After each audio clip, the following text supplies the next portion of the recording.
So yeah, sounds like a crazy title there, right? Or reads like a crazy title, but it's true. So this is the deal. Back in 1991, myself and my two black belts, incredible people, instructor Michael Myers and instructor Stephen The Rock Katz, we used to staff Tony Robbins seminars for the firewalking, the UPW, Unlimited Power Weekend. And we were some of the people that were keeping people motivated and helping people get on the firewalking experience without getting burned. So what happened was, Tony was really impressed by us, so he invited us to Mastery. Now, Mastery during the time was in Hawaii, and it was 14 days, 14-hour seminars with Deepak Chopra, rest in peace, Stephen Covey, and a whole bunch of people. So we were excited because this was a $5,000 gig that all of a sudden we were going to even go for free. All we had to do was get there. And it was incredible. Now, 3 days before the event, Tony Robbins' operation reneged. And I was like, what the hell's what? I was really upset because I didn't expect that.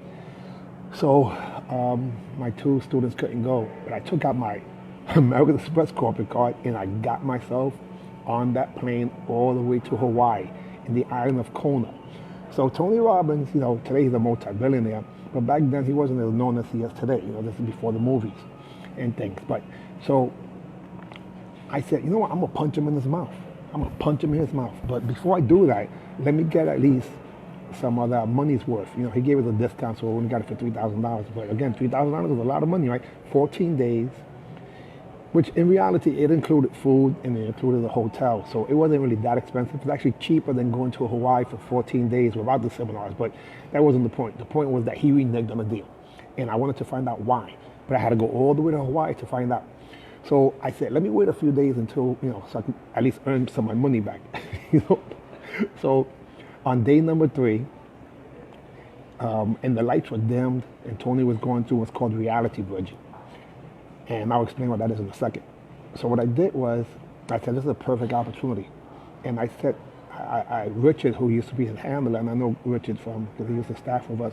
I said, Rich, I got to speak to Tony. He says, well, he's busy right now. I said, I have to speak to Tony now.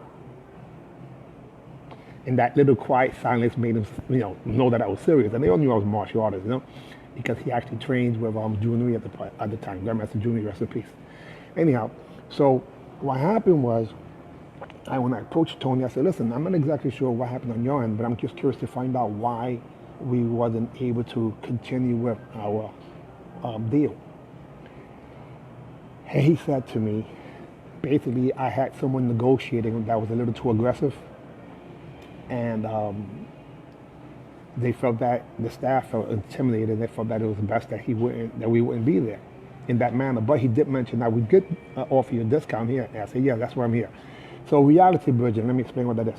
When you do not offend people's intentions, see, you can make a mistake, guys, but you're not a mistake. You can make a mistake, but you're not a mistake. So I didn't offend Tony's intentions.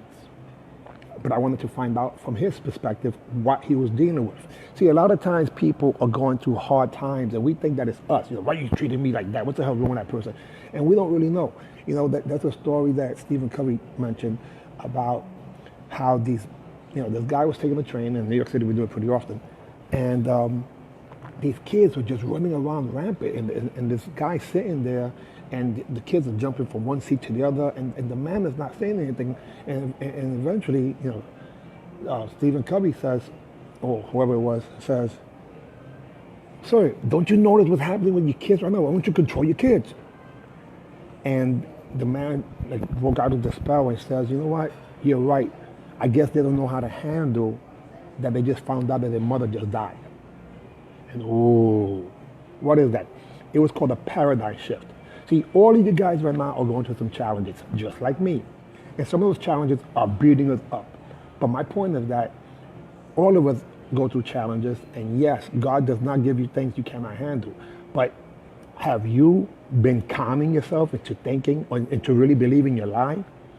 Have you worked out this morning? I already worked out. Why? Because I made a commitment to myself. I'm down to 214 pounds from 248. And it's not because of training, it's because I nourished my mind properly. See, it's 2020.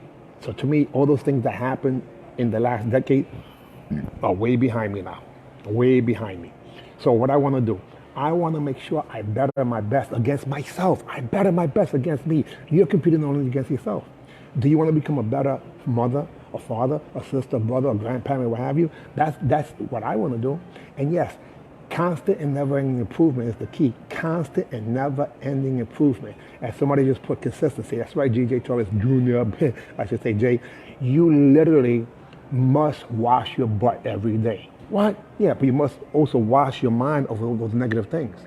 If someone's saying something to you that you don't agree with, that's their opinion. That doesn't mean that it's your reality. And a lot of times we feel heartbroken. Oh my God, when someone says something bad about us. And if that was the case, you know how many successful people would have never become successful? Because other people didn't agree with them. The fact of the matter is that you can always do better than you think you can. You know, you can always do better than you think you can. If you look up there, I have a logo. That logo says Wuma, and that's fast feet. Well, fast feet to me is a person who wants to make moves. It's not me. Anyone who wants to be number one got to have fast feet. The older you get, the more energy you should have to be able to do things that were easier to do. My point is that I know, because I've so far trimmed down to 214 pounds, and I'm probably going to be below 200 pounds. I know my knees are happy. I know my joints are happy. I know that realistically, we literally can become better. I believe in you. That's why I do these video tapes. I believe that we could always do better. And us martial artists, yes, us one. All of us are one. People of similar mind who want to just help others. Sometimes we don't have the skills to communicate with ourselves. And that's the reason why we have a challenge. People just don't understand us. They just don't understand us. Well, if you have a challenge with communicating with people, that means that you should be able to, I should say, you should work on your communication skills. I highly suggest Tony Robbins.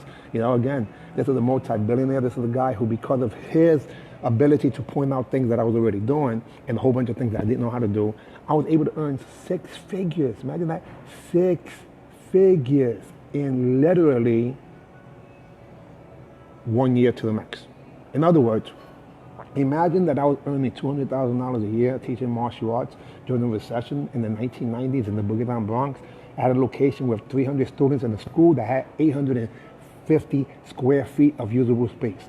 My point is that people thought I was crazy. And yes, I guess I am crazy because I believe in us. Ability, our ability to do great things. You know, martial artists and teachers and dancers, and, you know, we're not normal. We're right side thinking people. In other words, we're creative people. However, we normally get pimped or abused by people who think from the left side. Left side people are the business-minded people, the digital people, the ones that look at profit margins. And just like James Brown said, I'm the show, I could be the business, and that's what I believe. Again, you can do better than you think you can, but you might need help. You might need help. If for some reason you're able to get rid of the excusitis and want to tap into what would be strategies to become successful, and success to me is a combination of mental, physical, emotional, financial, and spiritual. Some people believe that humans can have a spiritual experience, but the fact of the matter is that we are spirits having a human experience. And that being the case, we have to learn how to earn, because I don't care who it is. If you have more income, you would have options to help more people. And that's all I want to do. I want to help people while helping myself. Everybody wins. Zig Ziglar, rest in peace, said, if you help enough people get what they want, you will get what you want. Imagine that. If you help enough people get what they want, you will get what you want. And I also believe that you get good at what you teach. So if there's something that you want to improve upon, in my case, I want to get more flexible than ever. I want to get faster than ever. I want to become the best me possible. So I can't make excuses. Anyhow, guys, I really appreciate you watching. There's people worldwide that are looking at this. And what I'm saying is that I believe in you. Do you believe in yourself? Hey, do me a favor. Please share this video. Maybe it'll inspire and motivate other people. In addition to that, if you see, I have 2 other websites right now, I should say pages here. One is, yeah, I'm talking about you, where I'm going to start leaving more videos on people who I really, really respect. And another one is Fast Feet 40 Plus. Imagine having fast feet, age 40 plus. Again, food, yes, you got to know how to properly eat to nourish your body. Food, fitness, getting in physical shape. Flexibility. What's wrong with flexibility? The more flexible you are in communication skills or even your physical skills, the more option you have. Food, fitness, flexibility, and fighting. Imagine being in the best fighting shape possible. Doesn't mean you have to fight, but being in the best fighting shape possible. So those are the 4 F's that I'm actually going to be teaching. So like that page if you haven't done it already. And guys, I appreciate you.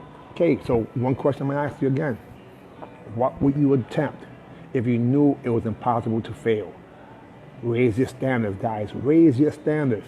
A, B, C, U. Yeah, you. At the top. Thank you.